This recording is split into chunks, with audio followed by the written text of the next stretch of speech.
Je vais vous présenter aujourd'hui cet appareil photo Clap. Il s'agit d'un Erneman Clap format 4x6 qui date du début des années 20. Et il est équipé d'un objectif Zeiss Tessar 75 mm ouvrant à 4,5. Donc déjà c'est un appareil Clap, donc ce qui veut dire que c'est un appareil à soufflet mais où toute la platine sort et rentre de cette manière-là, donc avec des ciseaux qui sont là, sur les côtés, aux extrémités. Donc c'est un appareil, on ne voit pas la marque d'ailleurs dessus, il n'y a pas écrit Arneman. Ça ressemble beaucoup à un Contessa Nettel, mais c'est un appareil qui est assez ancien. Et je vais vous montrer quelle est sa particularité. Donc déjà, c'est un format qui est relativement petit. C'est un appareil qui fonctionne avec des plaques. Donc on a un dos ici. Donc je suppose qu'il devait y avoir aussi des film packs. Hop, donc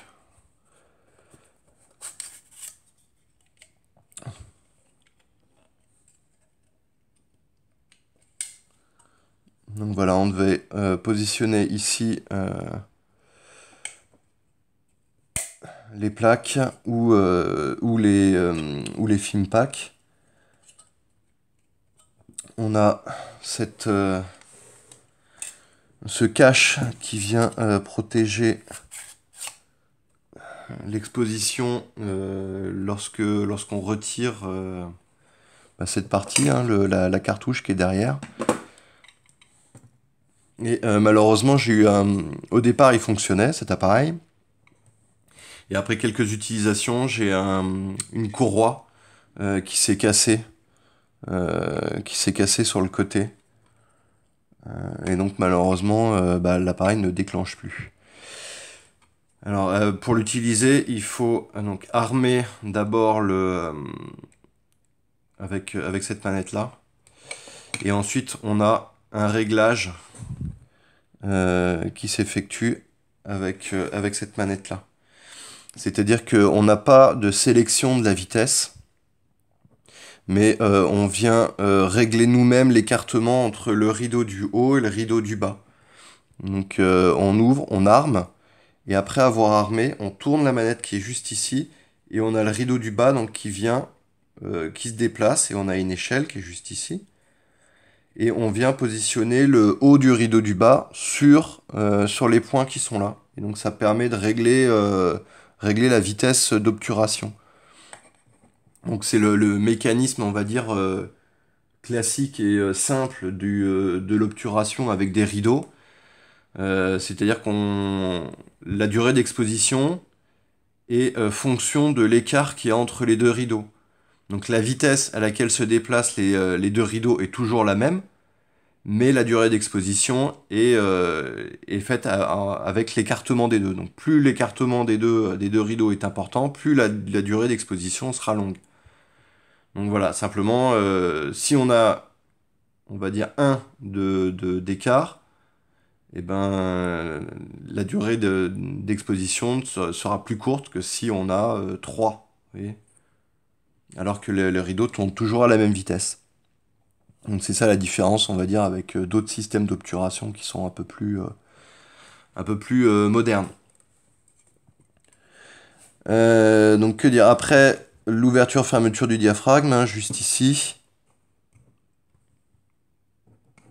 on a l'indication qui est à cet endroit, l'indication de la distance. Voilà.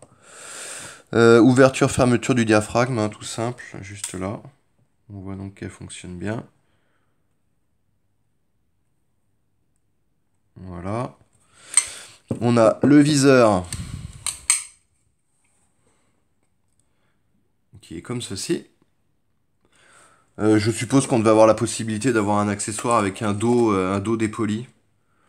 Parce que je vois qu'on a une position, on va dire, instantanée et pause. Donc on doit sélectionner comme ceci. Et le déclencheur est juste là. Donc on arme, on règle l'écartement entre les rideaux et on déclenche. Et le réglage éventuellement de la distance, il se fait avec la pause sur ce type d'appareil. Si on veut le faire en mode un peu réflexe, c'est-à-dire on a le dos dépoli qui est à l'arrière, on met en pause, on ouvre, et à ce moment-là, on vient régler la bonne distance. Mais bon, c'est sûr que c'est un peu long, et ça permet pas vraiment de prendre des photos, on va dire, sur le vif. C'était le défaut, on va dire, de ces premiers appareils. Donc voilà, sinon, le soufflet est en bon état.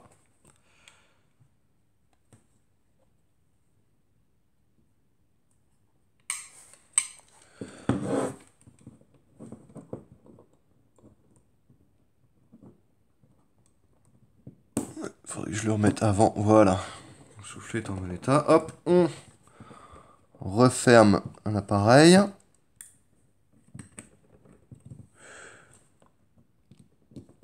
Toujours mettre à l'infini pour que la fermeture ne soit pas gênée. Et je sais pas si on les voit, les courroies. Mais bon, les courroies sont cassées. Le souci avec ce genre d'appareil, effectivement, c'est que vous avez un rouleau qui est juste en haut et un rouleau qui est juste en bas. Et en fait, les deux rideaux sont tenus par une courroie qui donc est accrochée au rouleau, pardon, une espèce de tambour qui est juste en bas, qui passe par le premier rideau et remonte sur le deuxième et réaccroché comme ça. Et ce qui fait que les deux sont joints et se suivent. Donc les deux courroies font la même taille pour que ça avance comme ceci. Et tout aussi, c'est que c'est des courroies qui sont en tissu. Et forcément, quand l'appareil comme celui-là a 100 ans, bah, le tissu est fragile. Donc vous armez l'appareil, vous le déclenchez quelques fois et souvent le tissu se met à casser. Parce que en haut de chaque rideau, vous avez une espèce de barre métallique qui tient avec un trou dans lequel passe la courroie. Et le trou, au fur et à mesure, vient un peu attaquer un peu la courroie. Et au bout d'un moment, bah, la courroie cède. Surtout si on fait pas mal de réglages, pas mal d'armement. Et voilà, et c'est surtout bah, l'âge, hein, 100 ans pour un morceau de tissu qui est pas forcément toujours très solide. Après, c'est pas très difficile à changer, mais bon, il faut avoir, on va dire, le temps et la patience de le faire, même si c'est pas extrêmement difficile. Donc, je vais vous montrer un peu plus l'appareil dans ses détails.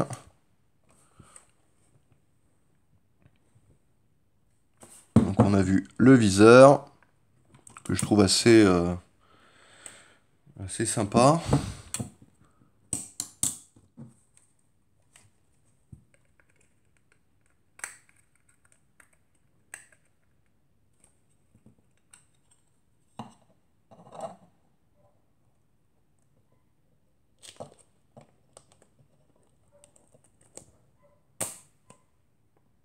La mise en batterie.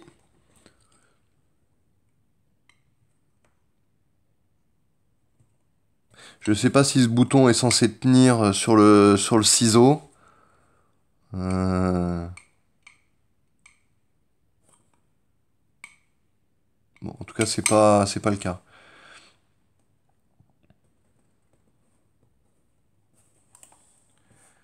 Les molettes de réglage.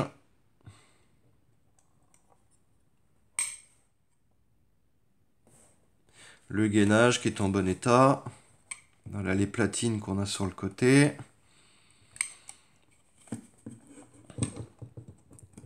On ouvre le dos.